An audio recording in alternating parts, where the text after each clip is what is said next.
ಮೋದಿಜಿಯವರ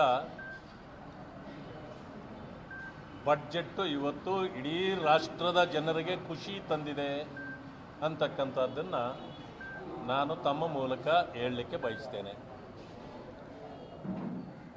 ನಾನು ಪ್ರಾರಂಭದಿಂದ ಗಮನಿಸ್ತಾ ಬಂದಿದ್ದೇನೆ. ಪರಿಶಿಷ್ಟ ಜಾತಿ ವರ್ಗಗಳಿಗೆ ಯಾರು ಕಾರ್ಖಾನೆಗಳನ್ನು ಮಾಡ್ತಾರೆ, ಸ್ಟಾರ್ಟಪ್ಗಳನ್ನು ಮಾಡ್ತಾರೆ, ಅವರುಗಳಿಗೆ 20,000 ಕೋಟಿ ರೂಪಾಯಿಗಳನ್ನು ಸಾಲವಾಗಿ ಕೊಡ್ತಕ್ಕಂಥದ್ದು, ಅನುದಾನ ಕೊಡ್ತಕ್ಕಂಥದ್ದನ್ನು ಘೋಷಣೆ ಮಾಡಲಾಗಿದೆ. ಎಂದೂ ಇಲ್ಲದ ಇಂತಹ ಘೋಷಣೆಯಿಂದ ಪರಿಶಿಷ್ಟ ಜಾತಿ ವರ್ಗಗಳಿಗೆ ವಿಶೇಷವಾಗಿ ಬಹಳ ಸಂತೋಷ ಆಗಿದೆ. ಜೊತೆಗೆ ಅಂಗನವಾಡಿ ಕಾರ್ಯಕರ್ತರು ಪ್ರತಿನಿತ್ಯ ತಮ್ಮ ಹೋರಾಟವನ್ನು ಮಾಡ್ತಿರ್ತಾರೆ. ಅವರನ್ನೂ ಗಮನದಲ್ಲಿರಿಸಿ ಆ ಹೆಣ್ಣು ಮಕ್ಕಳಿಗೆ ಅವರಿಗೆ ಪೌಷ್ಟಿಕ ಆಹಾರಗಳನ್ನು ಕೊಡ್ತಕ್ಕಂಥದ್ದು, ಈ ಎಲ್ಲಕ್ಕೂ ಒತ್ತು ಕೊಡುವ ಕೆಲಸವನ್ನು ಕೂಡ ಕೇಂದ್ರ ಸರ್ಕಾರದ ಈ ಬಡ್ಜೆಟ್ ಇವತ್ತು ಮಾಡಿದೆ.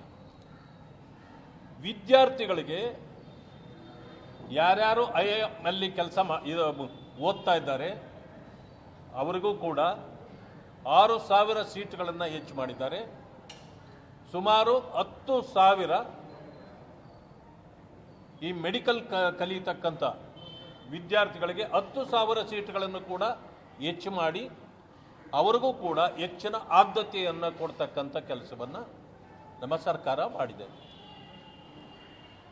ವಿಶೇಷ ಏನಂತಂದರೆ ಮಧ್ಯಮ ವರ್ಗದ ಮತ್ತು ಯಾರು ಸ್ಯಾಲರಿಡ್ ಇವತ್ತು ಸಂಬಳವನ್ನು ನಂಬಿ ಇರ್ತಿದ್ರೋ ಅಂಥವರಿಗೆ 7 ಲಕ್ಷಕ್ಕೆ ಮೊದಲು ಟ್ಯಾಕ್ಸನ್ನು ಕಟ್ಟಬೇಕಾಗಿರಲಿಲ್ಲ.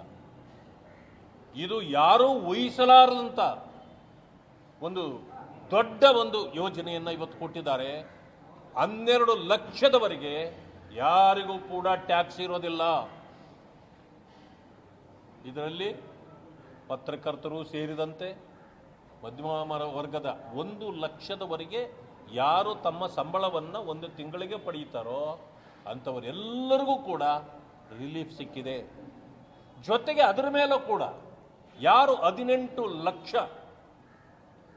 ಆದಾಯ ಇರ್ತದೋ ಅವರಿಗೆ ಒಂದು ವರ್ಷದಲ್ಲಿ 70,000 ರೂಪಾಯಿಗಳು, ಅದರಲ್ಲೂ ಕೂಡ ಸ್ಲ್ಯಾಬ್ನ ಕನ್ಸೆಷನ್ ಇದೆ.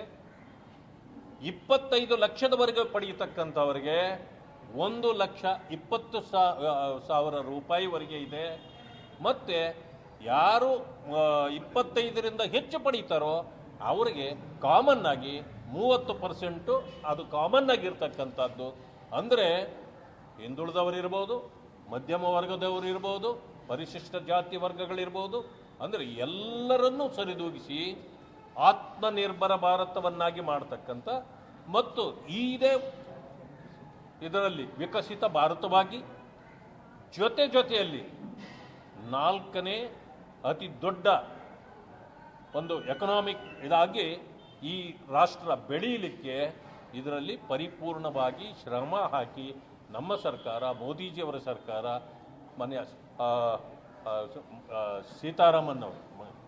ನಿರ್ಮಲಾ ಸೀತಾರಾಮನ್ ಅವರು ಒಂದು ಉತ್ತಮವಾದ ಎಲ್ಲರಿಗೂ ಒಪ್ಪಿಗೆ ಆಗುವಂಥ ಒಂದು ಆಯವ್ಯಯವನ್ನು ಈ ದೇಶಕ್ಕೆ ಇವತ್ತು ಸಮರ್ಪಣೆ ಮಾಡಿದ್ದಾರೆ.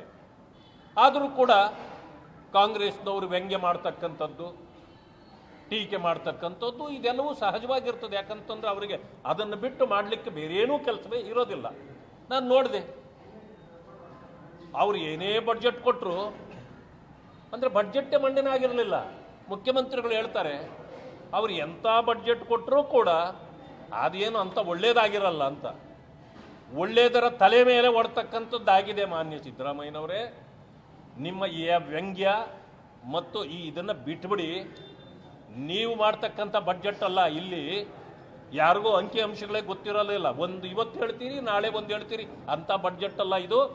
ಇದು ಕೈಗನ್ನಡಿ ಇರತಕ್ಕಂಥ ಬಡ್ಜೆಟ್ ಇದೆ. ಇದನ್ನು ನೀವು ಒಪ್ಪಲಿಲ್ಲ ಅಂತಂದ್ರೂ ನಿಮ್ಮ ಮನಸ್ಸು ಇದನ್ನು ಒಪ್ಪುತ್ತದೆ. ಸುಳ್ಳು ಹೇಳೋದಿದ್ದರೆ ಬೇಕಾದರೆ ಇವಾಗಿಂದನೇ ಶುರು ಮಾಡಿ ಸುಳ್ಳುಗಳನ್ನು ನೀವು ಹೇಳ್ತಾ ಹೋಗಿ.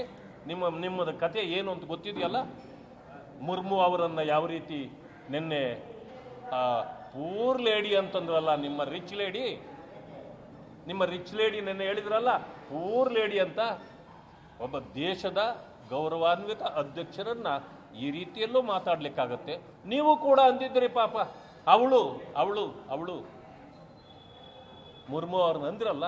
ಹೀಗೆ ನಿಮ್ಮ ಬಾಯಿ ಇಷ್ಟೊಂದು ಹೊಲಸು ಆಗಬಾರ್ದು, ಇದನ್ನಾದ್ರೂ ಸತ್ಯನ ಒಪ್ಕೊಳ್ಳಿ ಅಂತಕ್ಕಂಥ ಮಾತನ್ನ ಹೇಳಲಿಕ್ಕೆ ಬಯಸ್ತೇನೆ.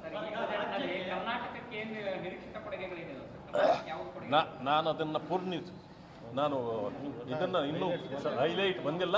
ಅದೆಲ್ಲ ಬಂದ ಮೇಲೆ ಕರ್ನಾಟಕಕ್ಕೆ ಯಾರ್ಯಾರಿಗೆ ಏನೇನು ಸಿಕ್ಕಿದೆ ಅನ್ನೋದನ್ನ ನಾನು ಖಂಡಿತ ನಿಮಗೆ